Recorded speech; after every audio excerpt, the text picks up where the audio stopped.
On est toujours avec notre série de voyages éternels vers Allah Jalla Jalaluhu et le jour du jugement dernier. On a vu la semaine dernière l'étape qui précède la traversée du pont, As-Sirat. Et on a vu que chaque personne recevra sa propre lumière qui correspondra à ses œuvres. Puis Allah Jalla Jalaluhu ordonnera à ces personnes de traverser le Sirat. Le prophète sallallahu alayhi wa sallam a dit: je serai le premier qui traversera le pont. Et l'invocation des messagers à ce moment-là sera: oh Allah, sauve, sauve, oh Allah, préserve, préserve. Et il dit aussi, Rasul sallallahu alayhi wa sallam, en décrivant le pont Sirat, qu'il est très dangereux et glissant. Il y a des crochets de feu qui saisiront les gens en fonction de leurs péchés. Les croyants traverseront à différentes vitesses. Ça dépend de leurs œuvres dans la vie d'ici-bas. Certains comme un clin d'œil, d'autres comme l'éclair, le vent, les oiseaux, les chevaux, et ainsi de suite. Alors certains seront sauvés et préservés, d'autres seront grièvement blessés, mais traverseront, et d'autres tomberont dans l'enfer. Serviteurs d'Allah, ce sont des moments quand l'on vivra. Nous passerons tous sur le pont Sirat avec l'enfer en dessus de nous.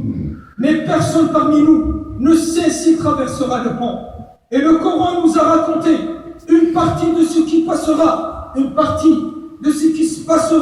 sur le pont. Lorsque les croyants et les hypocrites commenceront à traverser le pont, la lumière des hypocrites sera soudainement éteinte. Lorsque les croyants verront cela, ils auront très peur et demanderont à Allah tabaraka wa ta'ala qu'il préserve leur lumière. Alors, les hypocrites qui se trouveront dans l'obscurité totale demanderont aux croyants de profiter de leur lumière. Alors il sera dit: revenez en arrière et cherchez de la lumière. Ils reviendront donc, mais ne trouveront rien. Ils voudront rejoindre les croyants, mais à ce moment-là, un mur se dressera devant eux. Il y aura une porte dont l'autre côté sera la miséricorde, le côté des croyants, et leur côté contiendra le châtiment. Les hypocrites appelleront donc les croyants: n'étions-nous pas avec vous sur terre? Nous adorions Allah avec vous dans la prière, le jeûne, le pèlerinage, etc. Ils répondront: certes, mais vous l'avez fait par hypocrisie. Certes, mais vous l'avez fait par hypocrisie. Alors aujourd'hui, rien ne vous sauvera du châtiment de l'enfer, ni vous, ni les mécréants. Chers frères et sœurs, parmi les choses effrayantes qui se trouveront sur le pont, il y aura sur les côtés al-aman, la responsabilité, et al-rahim, les liens de parenté. Chacune des deux demandera ses droits auprès des gens qui traversent le pont. Et le sens voulu par responsabilité est plus vaste que l'on imagine. La responsabilité englobe toute la religion, la prière, l'aumône, le jeûne, le pèlerinage, etc.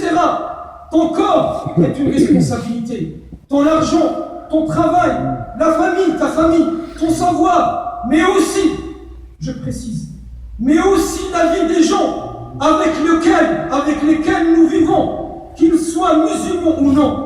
Et la sécurité de ces pays, de ces pays qui nous accueillent, est une responsabilité qu'il faut préserver et non pas trahir.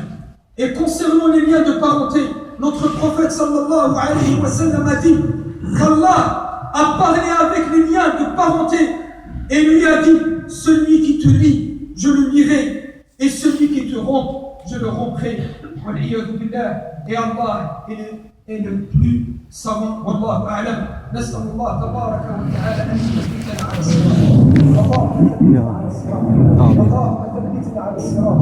اللهم ثبتنا على الصراط. اللهم اجعلنا من أهل الأنوار العظيمة يوم القيامة. اللهم اجعلنا من أهل الأنوار العظيمة يوم القيامة. اللهم اجعلنا من أهل الأنوار الأنوار العظيمة يوم القيامة. اللهم أعز الإسلام والمسلمين وكل إخواننا المستضعفين في سوريا وفي غزة وفي شتى البقاع يا رب العالمين. اللهم اغفر لنا ولوالدينا وللمؤمنين يوم يقوم الحساب. ربنا آتنا في الدنيا حسنة وفي الآخرة حسنة وقنا عذاب النار. آمين والحمد لله رب العالمين.